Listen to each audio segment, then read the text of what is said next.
নতুন একটি গল্প শুনতে আপনাদের স্বাগত জানাচ্ছি। আজ আপনারা শুনবেন হুমায়ূন আহমেদের মিসির আলী সিরিজের পঞ্চম গল্প বৃহন্নলা। শুরু করছি গল্প পাঠ। অতিপ্রাকৃত গল্পে গল্পের চেয়ে ভূমিকা বড় হয়ে থাকে। যত না গাছ বড়, তার ডালপালা তার চেয়েও বড়। এই গল্পেও তাই হবে। একটা দীর্ঘ ভূমিকা দিয়ে শুরু করব। পাঠকদের অনুরোধ করছি তারা যেন ভূমিকাটা পড়েন, এর প্রয়োজন আছে। আমার মামাতো ভাইয়ের বিয়ে। বাবা মার একমাত্র ছেলে, দেখতে রাজপুত্র না হলেও বেশ সুপুরুষ। এমএ পাশ করেছে। বাবার ব্যবসা দেখাশোনা করা এবং গ্রুপ থিয়েটার করা, এই দুয়ে তার কর্মকাণ্ড সীমিত। বাবা মার একমাত্র ছেলে হলে যা হয়। বিয়ের জন্য অসংখ্য মেয়ে দেখা হতে লাগলো। কাউকে পছন্দ হয় না। কেউ বেশি লম্বা, কেউ বেশি বেটে, কেউ বেশি ফর্সা, কেউ বেশি কথা বলে, আবার কেউ কেউ দেখা গেল কম কথা বলে। নানান ফ্যাকরা। শেষ পর্যন্ত যাকে পছন্দ হলো সে মেয়ে ঢাকা ইডেন কলেজে বিয়ে পড়ে, ইতিহাসে অনার্স।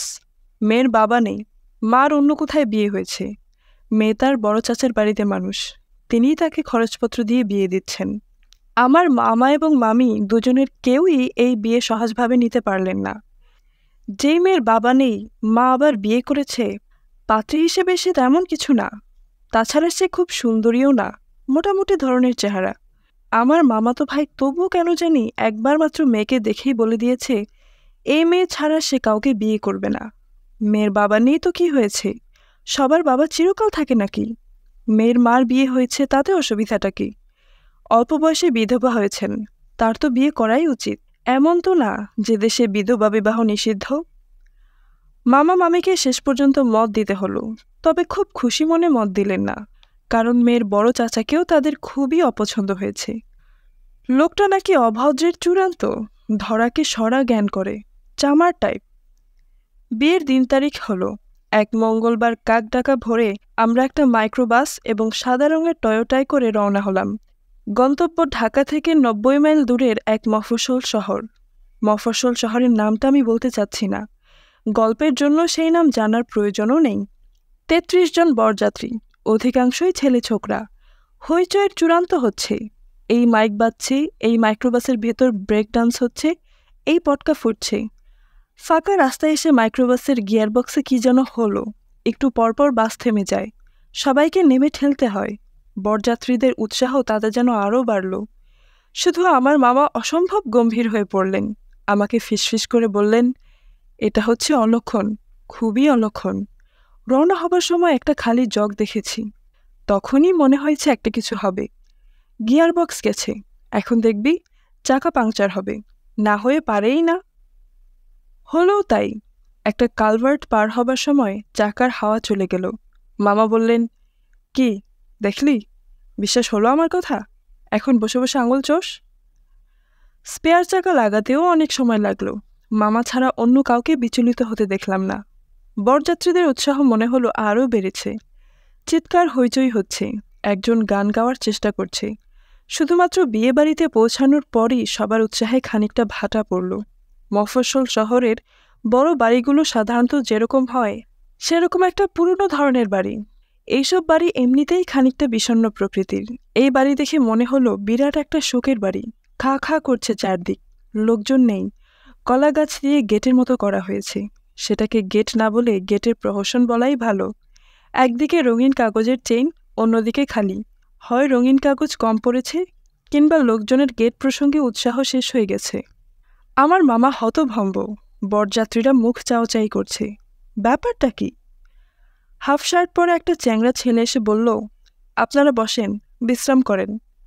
আমি বললাম, আর লোকজন কোথায়? মেয়ের বড় চাচা কোথায়? সেই ছেলে শুকনো গলায় বলল, আছে, সবাই আছে, আপনারা বিশ্রাম করেন। আমি বললাম, কোনো সমস্যা হয়েছে? সেই ছেলে ফ্যাকাশে হাসি এসে বলল, জি না, সমস্যা কিসের? এই বলেই সে বাড়ির ভেতর ঢুকে গেল, আর বেরোলো না। বসার ঘরে চাদর পেতে বরযাত্রীদের বিশ্রামের ব্যবস্থা। বারান্দায় গোটা দশেক ফোল্ডিং চেয়ার। বিয়ে বাড়ির সজ্জা বলতে এইটুকুই। মামা বললেন, বলেছিলাম না অলক্ষণ, এখন বিশ্বাস হলো? কি কাণ্ড হয়েছে কে জানে। আমার তো মনে হয় মেয়ে বাড়িতেই নেই, কারোর সঙ্গে পালিয়ে টালিয়ে গেছে। মুখে জুতার বাড়ি পড়ল, স্রেফ জুতার বাড়ি। মামা অল্পতেই উত্তেজিত হন। গত বছর তার ছোটখাটো স্ট্রোক হয়ে গেছে। উত্তেজনার ব্যাপারগুলি তার জন্য ক্ষতির কারণ হতে পারে। আমি মামাকে সামলাতে চেষ্টা করলাম। হাসি মুখে বললাম, হাত মুখ ধুয়ে একটু শুয়ে থাকুন তো মামা, আমি খোঁজ নিচ্ছি কি ব্যাপার। মামা তীব্র গলায় বললেন, হাত মুখটা ধুবো কি দিয়ে শুনি? হাত মুখ ধোবার পানি কেউ দিয়েছে? বুঝতে পারছিস না? এরা বেইজ্জতির চূড়ান্ত করার চেষ্টা করছে। কি যে বলেন মামা! কথা যখন অক্ষরে অক্ষরে ফলবে তখন বুঝবি কি বলছি। কাপড় চোপড় খুলে ন্যাংটা করে সবাইকে ছেড়ে দেবে, পাড়ার লোক এনে ধোলাই দেবে। আমার কথা বিশ্বাস হয় না? লিখে রাখ। মামার কথা শেষ হবার সঙ্গে সঙ্গেই খালি গায়ে নীল লুঙ্গি পরা এক লোক প্লাস্টিকের বালতিতে করে এক বালতি পানি এবং একটা মগ নিয়ে ঢুকল। পাথরের মতো মুখ করে বলল, হাত মুখ ধোন, চা আইতেছে। মামা বললেন, খবরদার কেউ মুখে চা দেবে না, খবরদার। দেখি ব্যাপার কি। ভেতর বাড়ি থেকে কান্নার শব্দ আসছে। বিয়ে বাড়িতে কান্না কোনো অস্বাভাবিক ব্যাপার নয়, কিন্তু এই কান্না অস্বাভাবিক লাগছে। মধ্যবয়স্ক এক লোক বিশাল কেটলিতে করে চা নিয়ে ঢুকল। আমি তাকে বললাম, কি ব্যাপার বলেন তো ভাই? সেই লোক বলল, কিছু না। ভেতর বাড়ির কান্না এই সময় তীব্র হলো। কান্না এবং মেলি গলায় বিলাপ। কান্না যেমন হঠাৎ তুঙ্গে উঠেছিল তেমনি হঠাৎই নেমে গেল। তার প্রায় সঙ্গে সঙ্গেই মেয়ের বড় চাচা ঢুকলেন। ভদ্রলোককে দেখেই মনে হলো তার উপর দিয়ে একটা ঝড় বয়ে গেছে। তিনি নিচু গলায় যা বললেন তা শুনে আমরা স্তম্ভিত। কি সর্বনাশের কথা! জানলাম যে কিছুক্ষণ আগেই তার বড় ছেলে মারা গেছে। অনেকদিন থেকেই অসুখে ভুগছিল। আজ সকাল থেকে খুব বাড়াবাড়ি হলো। সব এলোমেলো হয়ে গেছে এই কারণে। তিনি তার জন্য লজ্জিত, দুঃখিত এবং অনুতপ্ত। তবে যত অসুবিধাই হোক, বিয়ে হবে। আজ রাতে সম্ভব হবে না, পরদিন। এই কথা বলতে বলতে তিনি হাউমাউ করে কাঁদতে লাগলেন। আমার মামা খুবই আবেগপ্রবণ মানুষ। অল্পতে রাখতেও পারেন, আবার সেই রাগ হিমশীতল পানিতে রূপান্তরিত হতেও সময় লাগে না। তিনি মেয়ের বড় চাচাকে জড়িয়ে ধরে নিজেও কেঁদে ফেললেন। কাতর গলায় বললেন, আপনি আমাদের নিয়ে মোটেও চিন্তা করবেন না, আমাদের কিছু লাগবে না। আপনি বাড়ির ভেতরে যান বিয়ে সাহেব। অদ্ভুত একটা ব্যবস্থা। এর চেয়ে যদি শুনতাম মেয়ে পালিয়ে গেছে তাও ভালো ছিল, কারো উপর রাগ ঢেলে ফেলা যেত। আমরা বরযাত্রীরা খুবই বিব্রত বোধ করছি। স্থানীয় লোকজন এখন দেখতে পাচ্ছি, তারা বোধহয় এতক্ষণ ভেতর বাড়িতে ছিলেন। আমরা বসার ঘরেই আছি। খিদায় এক একজন প্রায় মরতে বসেছি। খাবার কোনো ব্যবস্থা হচ্ছে কি না বুঝতে পারছি না। এই পরিস্থিতিতে খাবারের কথা জিজ্ঞেসও করা যায় না। একজন মামাকে কানে কানে এই ব্যাপারে বলতেই তিনি রাগী গলায় বললেন, তোমাদের কি মাথাটাতে খারাপ হয়েছে? এত বড় একটা শোকের ব্যাপার, আর তোমরা খাওয়ার চিন্তায় অস্থির। ছি ছি ছি ছি, একটা না খেলে কি হয়? খবরদার, আমার সামনে কেউ খাবারের কথা মুখ দিয়ে উচ্চারণ করবে না। আমরা চুপ করে গেলাম। 12-13 বছরের ফুটফুটে একটি মেয়ে এসে পান ভর্তি পানদার রেখে গেল। কাঁদতে কাঁদতে মেয়েটি তার চোখ ফুলিয়ে ফেলেছে, এখনও কাঁদছে। মামা মেয়েটিকে বললেন, লক্ষ্মী সোনা, তোমাদের মোটেই ব্যস্ত হতে হবে না, আমাদের কিছুই লাগবে না। রাত 8টার দিকে থাকা এবং খাওয়ার সমস্যার একটা সমাধান হলো। স্থানীয় লোকজন ঠিক করলেন প্রত্যেকেই তাদের বাড়িতে 1-2 করে গেস্ট নিয়ে যাবেন। বিয়ে হবে পরদিন বিকেলে। আমাকে যিনি নিয়ে চললেন তার নাম সুধাকান্ত ভৌমিক। ভদ্রলোকের বয়স 60-এর কাছাকাছি হবে। বেটে খাটো মানুষ, শক্ত সমর্থ চেহারা। এই বয়সেও দ্রুত হাঁটতে পারেন। ভদ্রলোক মৃদুভাষী, মাথার চুল ধবধবে সাদা। গেরুয়া রঙের একটা চাদর দিয়ে নিজেকে জড়িয়ে রেখেছেন বলেই কেমন যেন ঋষি ঋষি লাগছে। আমি বললাম, সুধাকান্ত বাবু, আপনার বাসা কত দূর? উনি বললেন, কাছেই। গ্রাম এবং মফস্বলের লোকদের দূরত্ব সম্পর্কে কোনো ধারণা নেই। তাদের কাছেই আসলে দিল্লি হনুষ দূর অস্তের মতো। আমি হাঁটছি তো হাঁটছি। অগ্রহায়ণ মাস, গ্রামে এই সময় ভালো শীত থাকে। আমার গায়ে পাতলা একটা পাঞ্জাবি, শীত ভালোই লাগছে। আমি বললাম, ভাই, কত দূর? কাছেই। আমরা একটা নদীর কাছাকাছি এসে পড়লাম। আতকে উঠে বললাম, নদী পার হতে হবে নাকি? পানি নেই, জুতা খুলে হাতে নিয়ে নিন। রাগে আমার গা জ্বলে গেল। এই লোকের সঙ্গে আসাই উচিত হয়নি। আমি জুতা খুলে পাজামা গুটিয়ে নিলাম। হেঁটে নদী পার হওয়ার কোনো আনন্দ থাকলেও থাকতে পারে, আমি কোনো আনন্দ পেলাম না। শুধু ভয় হচ্ছে কোনো গভীর খানাখন্দে পড়ে যায় কিনা। তবে নদীর পানি বেশ গরম। সুধাকান্ত বাবু বললেন, আপনাকে কষ্ট দিলাম। ভদ্রতা করে হলেও আমার বলা উচিত, না, কষ্ট কিসের? তা বললাম না। নদী পার হয়ে পাজামা নামাচ্ছি। সুধাকান্তবাবু বললেন, আপনি ছেলের কে হন? ফুপাতো ভাই। বিয়েটা না হলে ভালো হয়। সকালে সবাইকে বুঝিয়ে বলবেন। সে কি? মেয়েটার কারণে ছেলেটা মরল। এখন চট করে বিয়ে হওয়া ঠিক না। কিছুদিন যাওয়া উচিত। কি বলছেন এসব? ছেলেটা সকালবেলা বিষ খেয়েছে। ধুতুরা বীজ।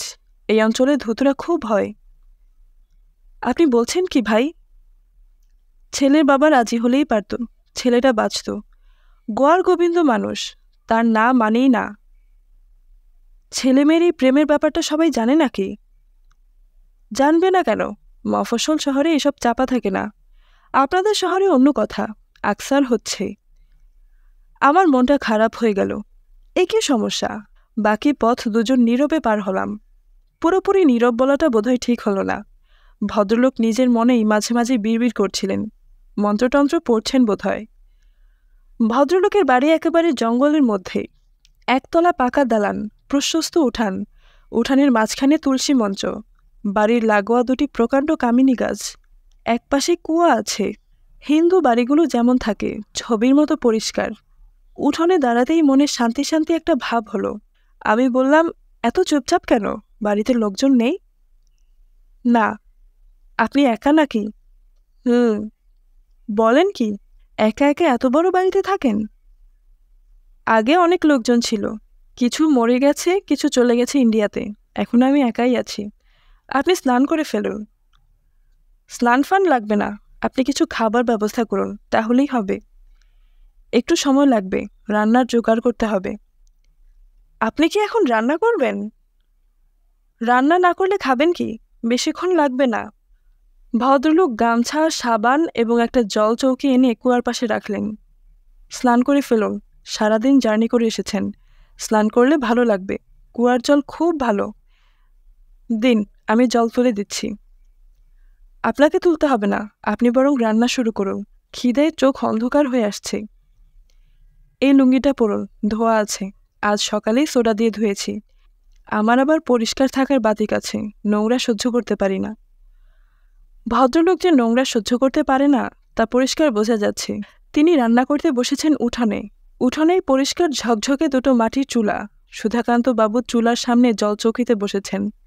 থালা, বাটি, হাঁড়ি সবই দেখি 2-3 বার করে ধুচ্ছেন। সুধাকান্ত বাবু, বলুন। আপনি বিয়ে করেননি? না। চিরকুমার? ওই আর কি। আপনি করেন কি? শিক্ষকতা করি। হাই স্কুলের অঙ্কের শিক্ষক। Monohardi high school. রান্নাবান্না আপনি নিজেই করেন? হ্যাঁ, নিজেই করি। একবেলা রান্না করি, একবেলা ভাত খাই, আর সকালে চিরা, ফলমূল এইসব খাই। কাজের লোক রাখেন না কেন? দরকার পড়ে না। খালি বাড়ি পড়ে থাকে। চুরি হয় না? না, চোর নেবে কি? আমি একজন দরিদ্র মানুষ। আপনি স্নান করে নিন। স্নান করলে ভালো লাগবে। অপরিচিত জায়গায় ঠান্ডার মধ্যে গায়ে পানি ঢালার আমার কোনো ইচ্ছে ছিল না। কিন্তু সুধাকান্ত বাবু মনে হচ্ছে আমাকে না ভিজিয়ে ছাড়বেন না। লোকটি সম্ভবত সূচিবায়ুগ্রস্ত। কুয়ার পানি নদীর পানির মতো গরম নয়, খুব ঠান্ডা। পানি গায়ে দিতেই গা জুড়িয়ে গেল। সারাদিনের ক্লান্তি, বিয়েবাড়ির উদ্বেগ, মৃত্যু সংক্রান্ত জটিলতা সব ধুয়ে মুছে গেল। চমৎকার লাগতে লাগলো। তাছাড়া পরিবেশটাও বেশ অদ্ভুত। পুরনো ধরনের একটা বাড়ি। ঝকঝকে উঠানের শেষ প্রান্তে শ্যাওলা ধরা প্রাচীন কুয়া। আকাশে পরিষ্কার চাঁদ। কামিনী ফুলের গাছ থেকে ভেসে আসছে মিষ্টি গন্ধ। এক ঋষির মতো চেহারার চিরকুমার বৃদ্ধ রান্না বসিয়েছেন, যেন বিভূতিভূষণের উপন্যাসের কোনো দৃশ্য। সুধাকান্ত বাবু, বলুন, রান্নার কত দূর? দেরি হবে না? একা একা থাকতে আপনার খারাপ লাগে না? না, অভ্যাস হয়ে গেছে। বাসায় ফিরে আপনি করেন কি? তেমন কিছু করি না, চুপচাপ বসে থাকি। ভয় লাগে না? সুধাকান্ত বাবু এই প্রশ্নের জবাব দিলেন না। খাবার আয়োজন সামান্য, তবে এত চমৎকার রান্না আমি দীর্ঘদিন খাইনি। একটা কিসে যেন ভাজি, তাতে পাঁচফোড়নের গন্ধ, খেতে একটু টকটক। বেগুন দিয়ে ডিমের তরকারি, তাতে ডালের বড়ি দেওয়া।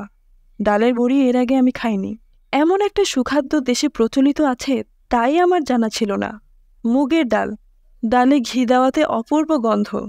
আমি বললাম, সুধাকান্ত বাবু, এত চমৎকার খাবার আমি আমার জীবনে খাইনি, দীর্ঘদিন মনে থাকবে। সুধাকান্ত বাবু বললেন, আপনি ক্ষুধার্ত ছিলেন, তাই এত ভালো লেগেছে। রুচির রহস্য ক্ষুধায়, যেখানে ক্ষুধা নেই সেখানে রুচিও নেই। আমি চমৎকৃত হলাম। লোকটির চেহারাই শুধু দার্শনিকের মতো না, কথাবার্তাও দর্শন ঘেঁষা। সুধাকান্ত বাবু উঠোনে পাটি পেতে দিলেন।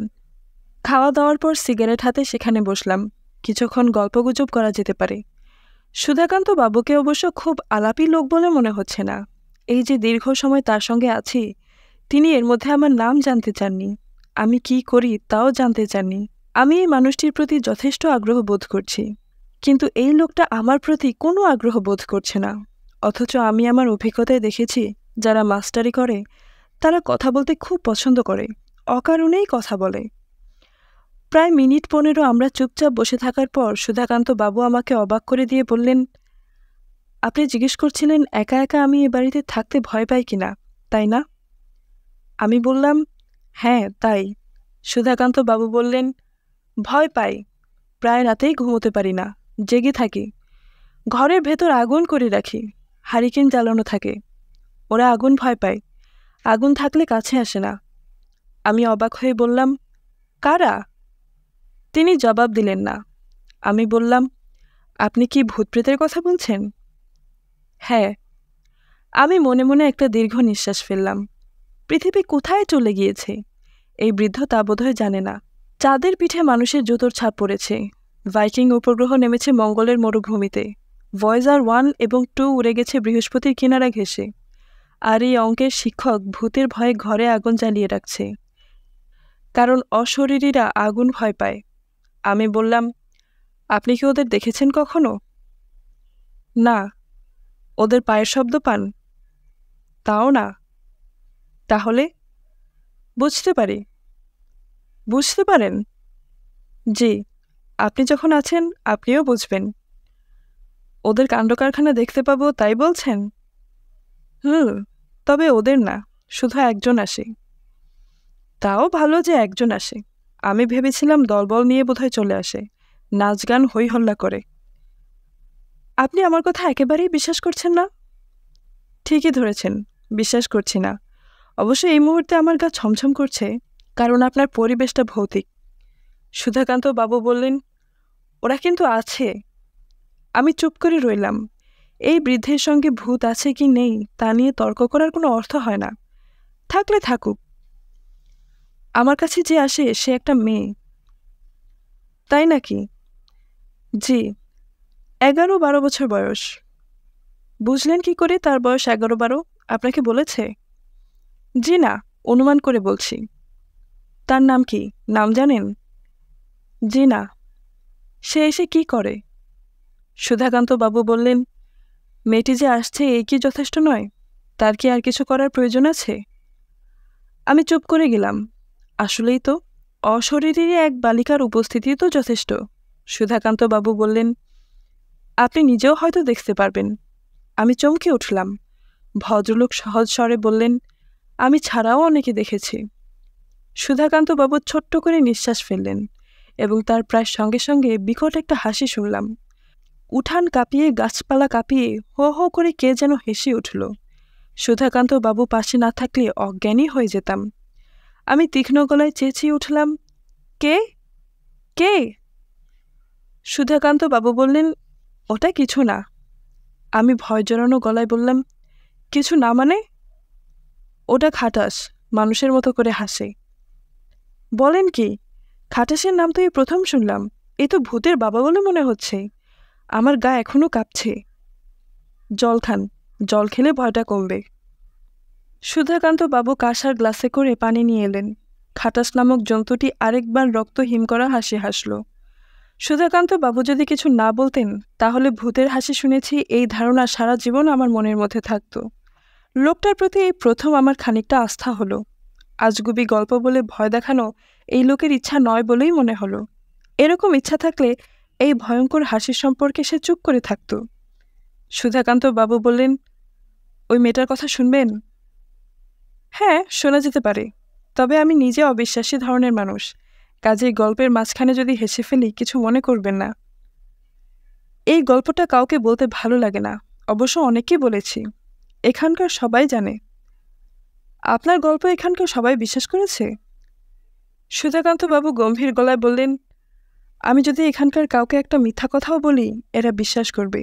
এরা আমাকে সাধু বাবা বলে। আমি আমার এই দীর্ঘ জীবনে কোনো মিথ্যা কথা বলেছি বলে মনে পড়ে না।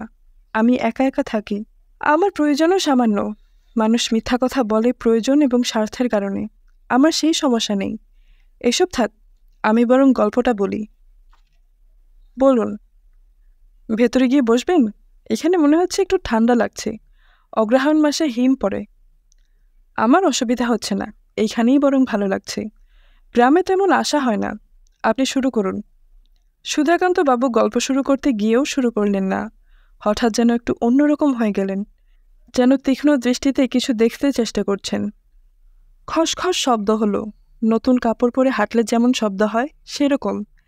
তার প্রায় সঙ্গে সঙ্গেই কাচের চুরি টুংটুং শব্দের মতো হলো। আমি বললাম, কি ব্যাপার বলুন তো? সুধাকান্ত বাবু ফ্যাকাশে মুখে হাসলেন। আমি বললাম, কিসের শব্দ হলো? তিনি নিচু গলায় বললেন, ও কিছু না, আপনি গল্প শুনুন, আজ ঘুমিয়ে কাজ নেই। আসুন গল্প করে রাত পার করে দিই। গা ছমছমে পরিবেশ, বাড়ির লাগোয়া ঝাঁকড়া কামিনী গাছ থেকে কামিনী ফুলের নেশা ধারণা গন্ধ আসছে। কুয়ার আশেপাশে অসংখ্য জোনাকি জ্বলছে নিভছে।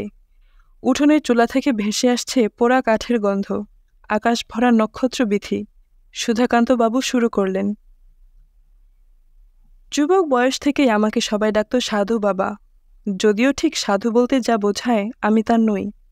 সব কিছু থেকে নিজেকে দূরে দূরে রাখার স্বভাব আমার ছিল।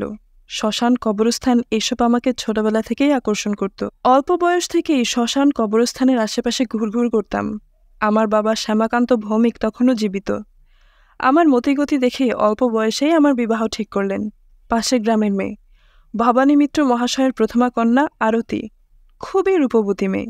গ্রামাঞ্চলে এরকম মেয়ে সচরাচর দেখা যায় না। আমি বিবাহ করতে রাজি হলাম। কথাবার্তা পাকাপাকি হয়ে যাবার পর একটা দুর্ঘটনায় মেয়েটা মারা যায়। কি দুর্ঘটনা? সাপের কামড়।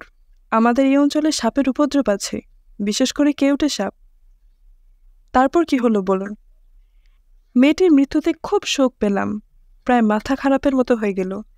কিছুই ভালো লাগে না। রাত বিরাতে শ্মশানে গিয়ে বসে থাকি। সমাজ সংসার কিছুতেই মন বসে না, গভীর বৈরাগ্য।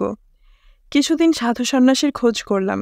ইচ্ছা ছিল উপযুক্ত গুরুর সন্ধান পেলে মন্ত্র নেব, তেমন কাউকে পেলাম না। আমার বাবা অন্যত্র আমার বিবাহের চেষ্টা করলেন, আমি রাজি হলাম না।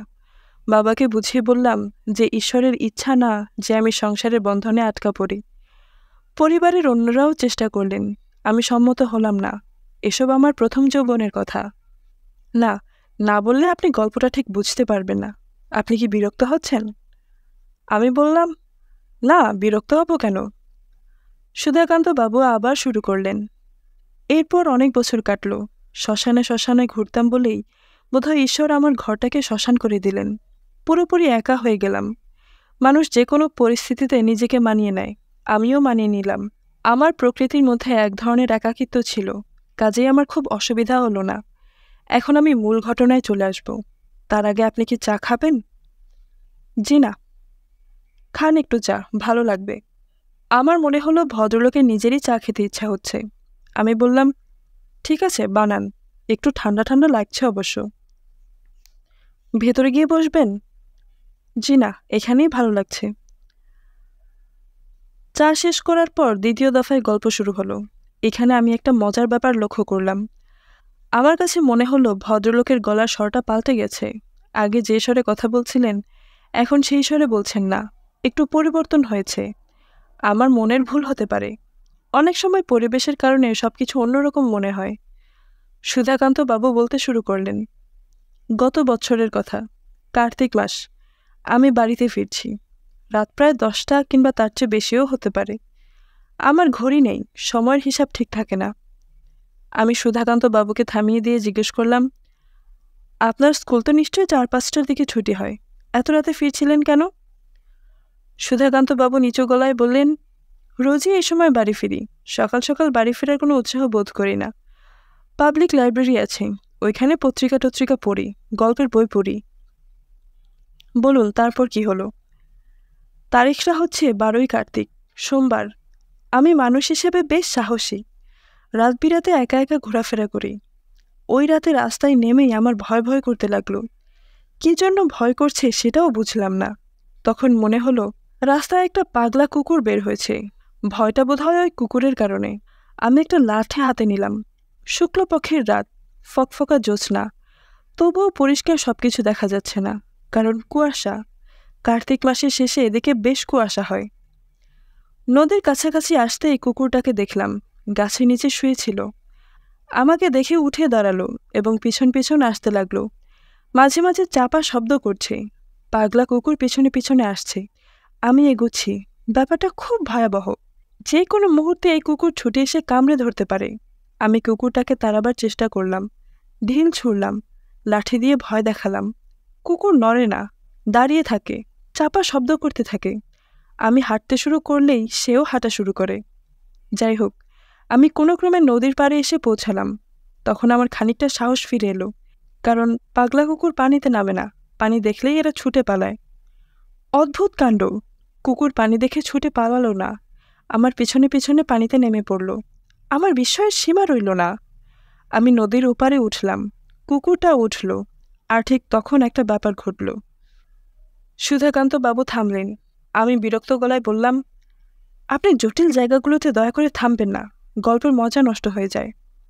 সুধাকান্ত বাবু বললেন, এটা কোনো গল্প না। ঘটনাটা কিভাবে বলবো ঠিক বুঝে উঠতে পারছি না বলে থেমেছি। আপনি মোটামুটিভাবে বলুন, আমি বুঝে নেব। কুকুরটা আমার কাছাকাছি চলে এলো। পাগলা কুকুর আপনি খুব কাছ থেকে দেখেছেন কিনা জানি না, ভয়ঙ্কর দৃশ্য। সারাক্ষণ হাঁ করে থাকে, মুখ দিয়ে লালা পড়ে, চোখের দৃষ্টিটাও অন্যরকম। আমি ভয়ে কাঠ হয়ে গেছি, ছুটে পালাবো বলে ঠিক করেছি। ঠিক তখন কুকুরটা কেন জানি ভয় পেয়ে গেল, অস্বাভাবিক ভয়। একবার এদিক যাচ্ছে, একবার ওদিক যাচ্ছে। চাপা আওয়াজটা তার গলায় আর নেই, সে ঘেউ ঘেউ করছে। আমার কাছে মনে হলো সেই কুকুরের ভাষায় আমাকে কি যেন বলার চেষ্টা করছে। এরকম চলল মিনিট 5।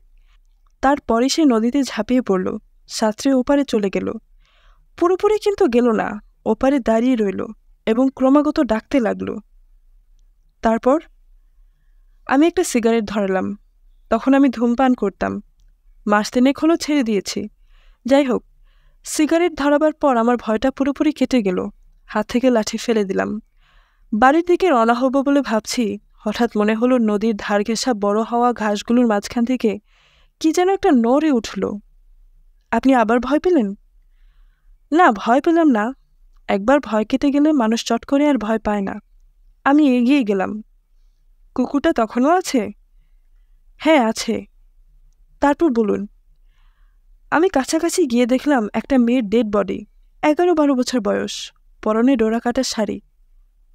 বলেন কি আপনি? যা দেখলাম তাই বলছি। মেয়েটা যে মরে আছে তা বুঝলেন কি করে? যে কেউ বুঝবে। মেয়েটা মরে শক্ত হয়ে আছে, হাত মুঠিবদ্ধ করা, মুখের কষে রক্ত জমে আছে।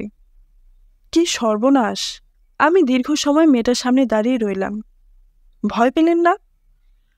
না, ভয় পেলাম না। আপনাকে তো আগেই বলেছি, একবার ভয় পেলে মানুষ দ্বিতীয়বার চট করে ভয় পায় না। তারপর কি হলো বলুন। মনটা খুবই খারাপ হয়ে গেল। বাচ্চা একটা মেয়ে এইভাবে পড়ে আছে, কেউ জানছে না। কিভাবে না জানি বেচারি মরল। ডেড বডি এখানে ফেলে রেখে যেতে ইচ্ছা করল না। ফেলে রেখে গেলে শেয়াল কুকুরে ছিঁড়ে খুঁড়ে খাবে। আমার মনে হলো এই মেয়েটাকে নিয়ে যাওয়া উচিত। আশ্চর্য তো! আশ্চর্যের কিছুই নেই। আমার অবস্থায় পড়লে আপনিও ঠিক তাই করতেন। না, আমি তা করতাম না। চিৎকার করে লোক ডাকাডাকি করতাম। আশেপাশে কোনো বাড়িঘর নেই, কাকে আপনি ডাকতেন? তারপর কি হলো বলুন। সুধাকান্ত বাবু বললেন, আপনি আমাকে একটা সিগারেট দিন, সিগারেট খেতে ইচ্ছা করছে। আমি সিগারেট দিলাম। বৃদ্ধ সিগারেট ধরিয়ে খক খক করে কাশতে লাগলেন। আমি বললাম, তারপর কি হলো বলুন। সুধাকান্ত বাবু বললেন, ঘটনাটা এখানে শেষ করে দিলে কেমন হয়? আমার কেন জানি আর বলতে ইচ্ছা করছে না। ইচ্ছে না করলেও বলুন।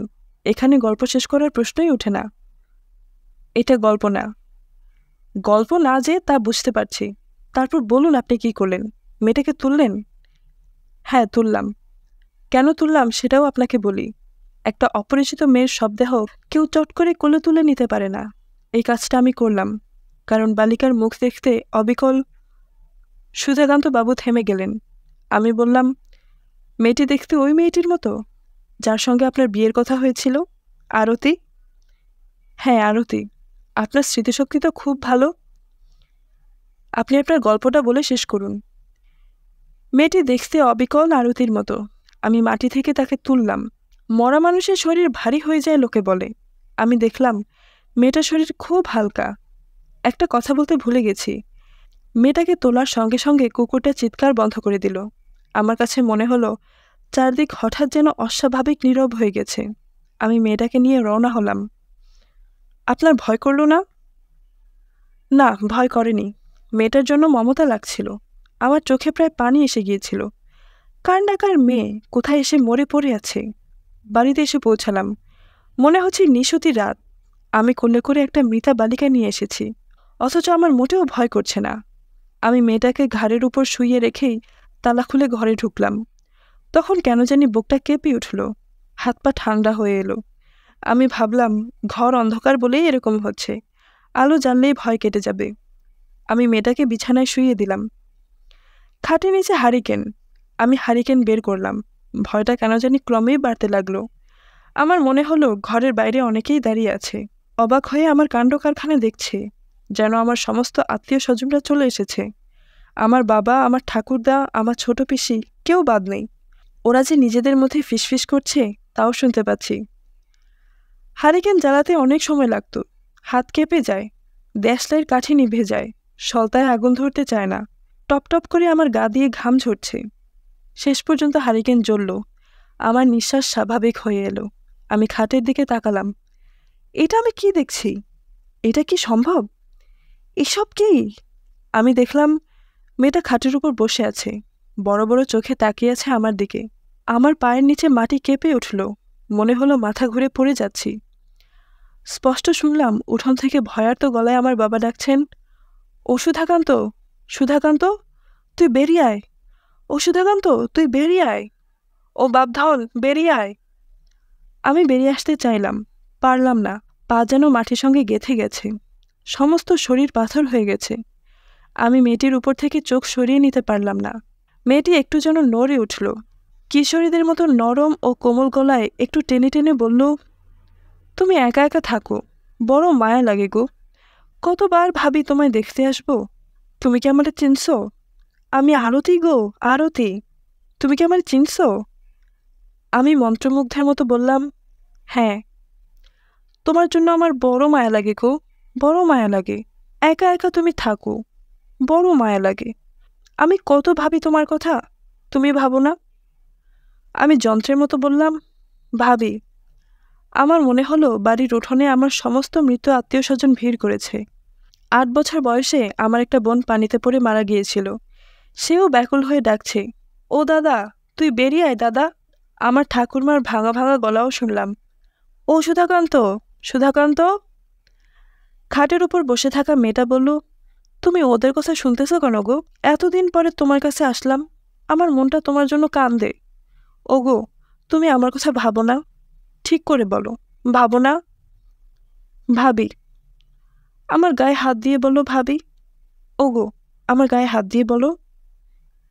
আমি একটা ঘড়ির মধ্যে আছি, সবটাই মনে হচ্ছে স্বপ্ন। স্বপ্নে সবই সম্ভব। আমি মেয়েটির গা স্পর্শ করার জন্য এগুলাম। তখনই আমার মৃতা মা উঠান থেকে চেঁচালেন, খবরদার সুধাকান্ত, খবরদার। আমার ঘোর কেটে গেল। এ আমি কি করছি? আমার হাতে ধরে রাখা হারিকেন ছুঁড়ে ফেলে ছুটে ঘর থেকে বেরোতে গেলাম। খাটের উপর বসে থাকা মেয়েটি পিছন থেকে আমার উপর ঝাঁপিয়ে পড়ল। আমার ডান পায়ের গোড়ালি কামড়ে ধরল। ভয়াবহ কামড়। মনে হলো পায়ের হাড়ে সে দাঁত ফুটিয়ে দিয়েছে। সে হাত দিয়ে আমাকে ধরল না, কামড়ে ধরে রাখল। আমি প্রাণপণ চেষ্টা করলাম বেরিয়ে যেতে, কিছুতেই পারলাম না। এতটুকু একটা মেয়ে, কি প্রচণ্ড তার শক্তি। আমি প্রাণপণে চেঁচালাম, কে কোথায় আছো? বাঁচাও, আমাকে বাঁচাও। আমাকে বাঁচাও। তখন একটা ব্যাপার ঘটল। মনে হলো কালো কি যেন একটা উঠোন থেকে ঘরের ভেতর ঝাঁপিয়ে পড়ল মেয়েটির উপর। চাপা গর্জন শোনা যেতে লাগলো। মেয়েটি আমাকে ছেড়ে দিল। আমি পা টানতে টানতে উঠোনে চলে এলাম। উঠোনে দাঁড়িয়ে বুঝতে পারলাম ভিতরে ধস্তাধস্তি হচ্ছে ওই পাগলা কুকুর এবং মেয়েটার মধ্যে। মেয়েটা তীব্র গলায় বলছে, ছাড়, আমাকে ছাড়। কুকুরটা ক্রুদ্ধ গর্জন করছে। সেই গর্জন ঠিক কুকুরের গর্জনও নয়, অদেখা ভুবনের কোনো পশুর গর্জন। সেই গর্জন ছাপিয়েও মেয়েটির গলা শোনা যাচ্ছে, আমারে খাইয়া ফেলতেছে, ওগো তুমি কই, আমারে খাইয়া ফেলতেছে। সুধাকান্ত বাবু থামলেন। আমি বললাম, তারপর? তিনি জবাব দিলেন না। আমি আবার বললাম, তারপর কি হলো সুধাকান্ত বাবু? তিনি আমার দিকে তাকালেন, যেন আমার প্রশ্ন বুঝতেই পারছেন না। আমি দেখলাম তিনি থরথর করে কাঁপছেন। আমি বললাম, কি হলো সুধাকান্ত বাবু? তিনি কাঁপা গলায় বললেন, ভয় লাগছে, দেশলাইটটা একটু জ্বালান তো। আমি দেশলাইট জ্বালালাম। সুধাকান্ত বাবু তার পা বের করে বললেন, দেখুন, কামড়ের দাগ দেখুন। আমি গভীর ক্ষতচিহ্নের দিকে তাকিয়ে রইলাম। সুধাকান্ত বাবু বললেন, ও এখনও আসে, বাড়ির পিছনে থপথপ করে হাঁটে, নিঃশ্বাস ফেলে, জানালার পাট হঠাৎ করে বন্ধ করে দিয়ে ভয় দেখায়, হাসে, নাকে সুরে কাঁদে, এক একদিন খুব বিরক্ত করে। তখন ওই কুকুরটাও আসে, হুটোপুটি শুরু হয়ে যায়। সাধারণত কৃষ্ণপক্ষের রাতেই বেশি হয়। আমি বললাম, এটা কি কৃষ্ণপক্ষ? সুধাকান্ত বাবু বললেন, না, চাঁদ দেখতে পাচ্ছেন না। আমি বললাম, আপনি তো ভাই ভয়াবহ গল্প শোনালেন, আমি তো এখন রাতে ঘুমোতে পারবো না। ঘুমানোর দরকার নেই, কিছুক্ষণের মধ্যে সূর্য উঠবে, চাঁদ ডুবে গেছে, দেখছেন না? আমি ঘড়ি দেখলাম, 4টা বাজতে 20 মিনিট। সত্যি সত্যি রাত শেষ হয়ে গেছে। সুধাকান্ত বাবু বললেন, চা খাওয়া যাক, কি বলেন? হ্যাঁ, খাওয়া যাক। তিনি চুলা ধরিয়ে কেটলি বসিয়ে দিয়ে নিচু গলায় বললেন, বড় বিরক্ত করে, মাঝে মাঝে ঢিল মারে টিনের চালে, থুতু করে থুতু ফেলে, ভয় করে। রাত বেড়েতে বাথরুমে যেতে হলে হাতে জ্বলন্ত আগুন নিয়ে যেতে হয়। গলায় এই দেখুন একটা অষ্টধাতুর কবচ, কোমরে সবসময় একটা লোহার চাবি বাঁধা, তবুও ভয় কাটে না। বাড়ি ছেড়ে চলে যান না কেন? কোথায় যাব বলেন? পূর্বপুরুষের ভিটে। কাউকে সঙ্গে এনে রাখেন না কেন? কেউ থাকতে চায় না রে ভাই, কেউ থাকতে চায় না। সুধাকান্ত বাবু চায়ের কাপ হাতে তুলে দিলেন। চুমুক দিতে যাব, তখনই বাড়ির একটা কপাট শব্দ করে নড়ে উঠল। আমি চমকে উঠলাম। হাওয়ার কোনো বংশও নেই, কপাটে শব্দ হয় কেন? আমি সুধাকান্ত বাবুর দিকে তাকালাম। তিনি সহজ গলায় বললেন, ভয়ের কিছু নেই, চা খান, কিছুক্ষণের মধ্যেই ভোর হবে। বাড়ির পিছনের বনে খচমচ শব্দ হচ্ছে। আসলে আমি অস্থির বোধ করছি। এই অবস্থা হবে জানলে কে আসতো এই লোকের কাছে? আমার ইচ্ছে করছে ছুটে পালিয়ে যাই। সুধাকান্ত বাবু বললেন, ভয় পাবেন না। আমি ভদ্রলোকের দিকে তাকিয়ে আছি। তিনি এক মনে মন্ত্র আওড়াতে লাগলেন। নিশ্চয় ভূত তাড়ানো মন্ত্র। আমি খুব চেষ্টা করলাম ছোটবেলায় শেখা আয়াতুল কুরসি মনে করতে, কিছুতেই মনে পড়ল না। মাথা পুরোপুরি এলোমেলো হয়ে গেছে, গা দিয়ে ঘাম বেরোচ্ছে, ঠিকমতো নিঃশ্বাসও নিতে পারছি না। মনে হচ্ছে বাতাসের অক্সিজেন হঠাৎ করে অনেকখানি কমে গেছে। ভয় নামক ব্যাপারটি যে কত প্রবল এবং কিরকম সর্বগ্রাসী তাই প্রথম বুঝলাম। একসময় ভোর হলো, ভোরের পাখি ডাকতে লাগলো, আকাশ ফর্সা হলো। তাকিয়ে দেখি গায়ের পাঞ্জাবি ভিজে জবজব করছে। আমার মামাতো ভাইয়ের বিয়েটা শেষ পর্যন্ত হলো না। মেয়ে কিছুতেই কবুল বলল না। যতবার বলা হলো, মা বলো কবুল, ততবারই মেয়ে কঠিন গলায় বলল, না। আমি ছেলেপক্ষের সাক্ষীদের একজন, বড় বিব্রত বোধ করতে লাগলাম। মেয়ের এক খালা বললেন, আপনারা একটু পরে আবার আসুন, বাড়িতে এত বড় একটা দুর্ঘটনা ঘটেছে, মন টন খারাপ, বুঝতেই পারছেন। আমরা চলে এলাম। ঘণ্টাখানেক পর আবার গেলাম। বলা হলো, মা বলো তো কবুল।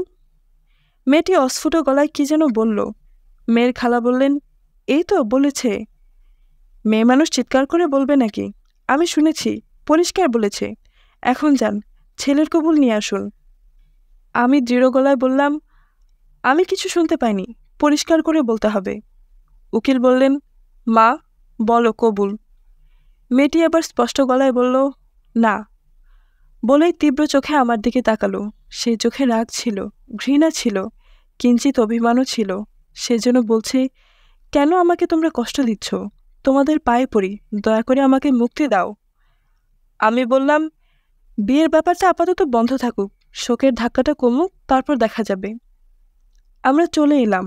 মফস্বলের ওই শহরের সাথে কোনো রকম সম্পর্ক রইল না, তবে শহরটার স্মৃতি আমার মনে কাটার মতো বিঁধে রইল। স্মৃতির সবটুকুই গভীর বেদনার। আমার মামা ওখান থেকে ফিরে আসার পরপরই মায়োকার্ডিয়াক ইনফেকশনে মারা গেলেন। ছেলে বউ দেখার খুব শখ ছিল, সেই শখ মিটল না। মামাতো ভাইটিও বিয়ে করতে রাজি হলো না। বিচিত্র কারণে সে ওই মেয়েটির ছবি বুকে পুষতে লাগলো। শুধুমাত্র তার মুখের দিকে তাকিয়ে আবার বছরখানেক পর গেলাম ওই শহরে। শুনলাম মেয়েটির বিয়ে হয়ে গেছে, ছেলে ডাক্তার। সুধাকান্ত বাবুর সঙ্গেও দেখা হলো। আশ্চর্যের ব্যাপার, তিনি আমাকে চিনতে পারলেন না। যখন বললাম, আপনার সঙ্গে একবার সারা রাত কাটালাম, আপনার কিছুই মনে নেই? তিনি বললেন, ও আচ্ছা, মনে পড়েছে। তার চোখ মুখ দেখেই বুঝলাম কথাগুলো তিনি ভদ্রতা করেই বললেন, আসলে কিছুই মনে পড়েনি। ভদ্রলোক আমাকে ভুলে গিয়েছেন ঠিকই, কিন্তু আমি তাকে মনে রেখেছি, এবং বেশ ভালোভাবেই মনে রেখেছি। তার বিচিত্র অভিজ্ঞতার কথা প্রায়ই মনে হতো। সেই অভিজ্ঞতায় আমারও কিছু অংশ আছে। কপাটের শব্দ আমি নিজের কানে শুনে এসেছি। বাতাস নেই, কিছু নেই, অথচ শব্দ করে কে যেন কপাট বন্ধ করল। কাচের চুরির শব্দ, বাড়ির পিছনে খচখচ আওয়াজ, সবই আমার নিজের কানে শোনা। সুধাকান্ত বাবুর এই গল্প অনেকের সঙ্গেই করেছি, খুব আগ্রহ নিয়েই করেছি। ঝড় বৃষ্টির রাতে যখনই ভূতের গল্পের আসর বসেছে, আমি এই গল্প বলেছি।